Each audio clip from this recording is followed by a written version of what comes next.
Hazelcat, Hazelcat, rescue cat who knows where it's at. Use a chair for her bed, pair of cymbals by her head. Look out, here comes the Hazelcat. Peter is in his car, stuck on a bridge with another green-eyed redhead. We won't learn her name, and it doesn't matter because what matters is the lightning storm that's happening around them.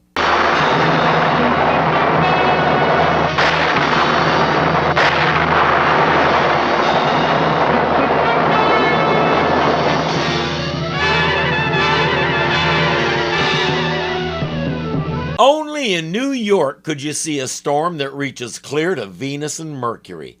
There are at least two people who like all the loud thunder.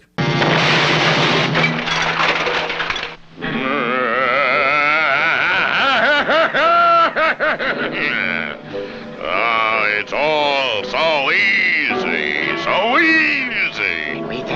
We did it again, Boomer. I'm pretty sure the big guy is Clon and the little guy is Boss.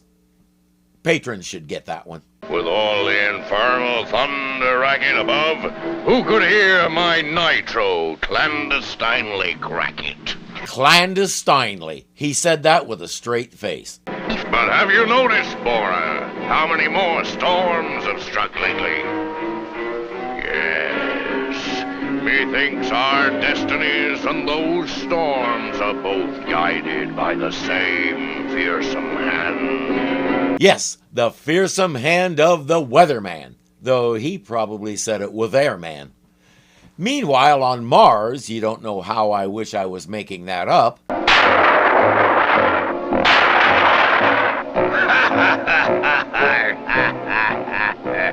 That'll shake 'em up down there.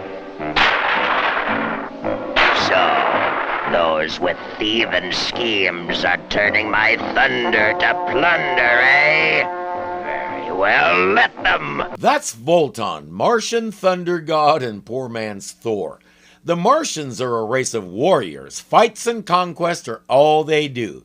It makes me wonder who grows their food, forges their armor, and all the rest. Somebody local would have to, because Craigslist didn't exist yet. He's pretending to be Zeus with the lightning bolts because they're trying to soften us up and get us ready to be conquered. And why do they want to conquer Earth? No other planet has so much gold. There's the answer. Nothing but basic greed. The thing is, each of the Martians has special abilities, so they like to send just one guy to overthrow a planet, and for the most part they succeed. Wannabe Thor gets to have Earth. He heads for us in the form of a flaming meteor that gets to fill nearly a full minute of padding. Let's peek in on our clandestine guys. Spiderman! How did you? Let's just say something bugged me.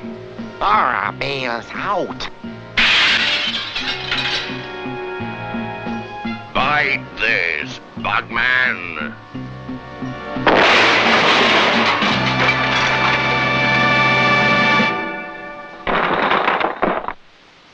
His nitro didn't work clandestinely that time, and he doesn't have any more. He should have made like his sidekick and gotten out of there.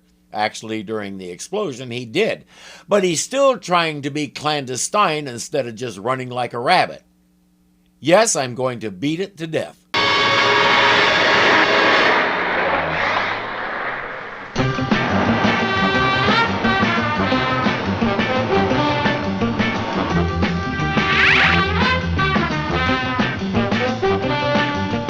Rather than fiddle with him on the fly, Spider-Man follows him to some sort of gated place. What is it? As if we need to know. But whatever it is, Spider-Man knows what to do. Well, what goes in must come out.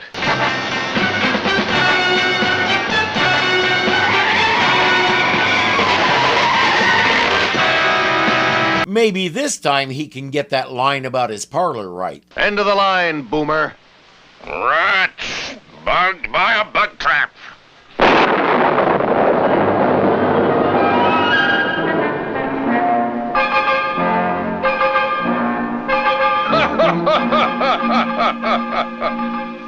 Well, I'll be thunderstruck. That's right, little man. You will!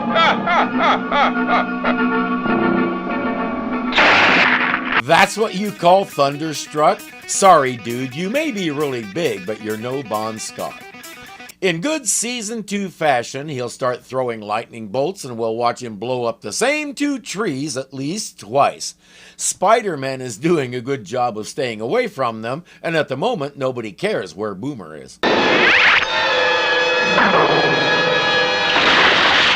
Timber! I've got a lot of work to do before Goliath comes too. It's a good thing that even with the helmet, Volton has a soft head. Spidey is going to need help to keep this guy under control. Let's pull some out of our butts. Well, here comes the gang.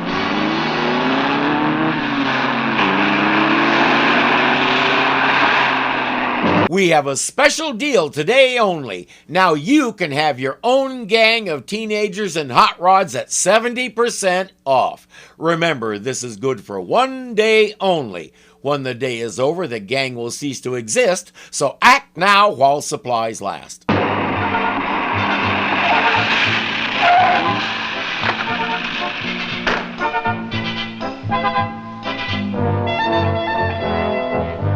What happens when he wakes up?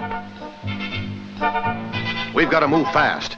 Anything you say, Spider-Man. He webs Volton up good, then attaches a bunch of webs to their cars. He tells them, line your cars up on the bank of the river, and when I tell you, pull tight. That should keep him from being able to squirm out. I'll blast you to eternity, you miserable mortal! First, you'll have to get loose. Secure those lines tightly around the trees. You've got him under control. Now what do you do with him? There's one other factor in play here that everybody seems to have forgotten about. That was a mistake. If I cut you loose, will you help me? Free me and I'm your slave. And we all know he'll honor a deal like that with a basic Earthling, right? As long as they both have the same goal, I don't doubt he will. But when their plans diverge, I have a feeling Volton is going to explain that he didn't say for how long he'd be Boomer's slave. Get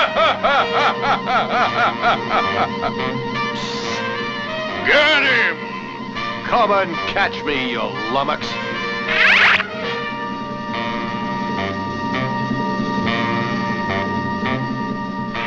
Go take a ride to the moon!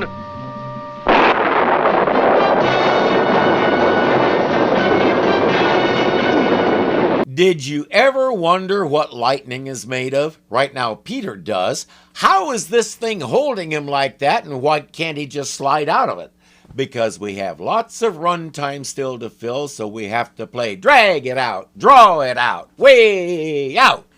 We still can't figure out how to write a 20-minute story, so as usual, the padding is at least 50% of the cartoon.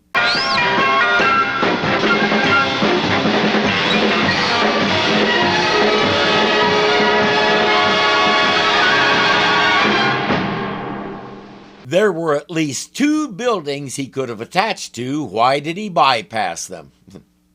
You know the answer. That web will end up being several miles long, and why didn't he run out of fluid is the kind of question we avoid. Volton figures he's out of the picture, so he and Boomer will get down to business. Where's this treasury of the world you promised me? You? You were gonna take it for me, remember? You do the leading. I'll do the taking. Boomer just found out what the expiration date is on their deal. The gold bullion bank of nations, all the wealth of the world in solid gold bars. Downtown. All the wealth of the world is stored in a building in New York in gold bullion. Places like Fort Knox and the Bank of Russia will be surprised to hear that, not to mention every jewelry store on the planet. As soon as he starts walking, the military sends fighter jets, missiles, and who knows what else at him. Everything explodes harmlessly against his shield. Not only are they not doing him any harm, they don't even cause any damage to the city. One could get the feeling America's arsenal was kind of wimpy in 1968. Spider-Man's light-year-long web twangs him out of that fork and snaps him back into the city, just as the sun Odin doesn't talk about has reached the right place. I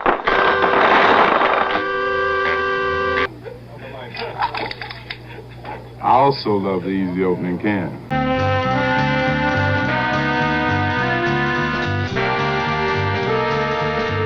Bombs away.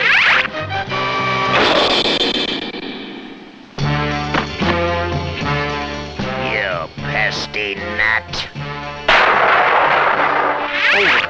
He's already knocked you down twice. The gnat packs a punch. And Sir Softhead still hasn't figured out that Spidey is faster than his lightning bolts. What's the matter, big boy? Down to your last shot? This one's indestructible. Not even I can control it. It will blast you clear to infinity. And beyond, yes, we know. You may wish you hadn't told him all that.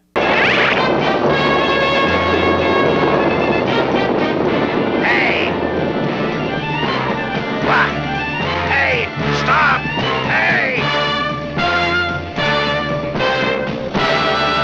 Unlike Spider-Man, he can't shoot a web and anchor himself down here, so he'll ride it all the way back to Mars. Heavens, you looped him! Yeah, you too.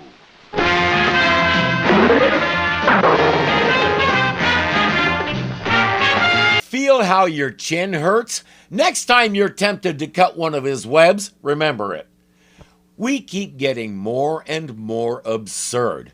Mariner 4 had already shown us that Mars is a dead planet. Rocks, craters, and dust. So this is silly to begin with. And every kid I knew was aware of these things because we were all into space stuff in the 60s. This was the beginning of the age of planetary exploration, and we were there for it. We paid attention, believe me. So a warrior race on Mars doesn't even rise up to John Carter levels of fiction. I don't think I'll ever grasp why we're still writing 7-minute stories for a 20-minute time slot. Just pick an issue of the comic and adapt it. What is so hard about that idea? They did it in the first episode, why not continue? The most likely answer is budget. It got slashed pretty good when Mr. Bakshi took over, probably to the point where they couldn't afford to pay illustrators to draw a full episode. That would explain all the repeated footage, but the practice is still lame and annoying. It truly does reflect an attitude of we don't care. And if you don't care about Spider-Man, what kind of life can you possibly have?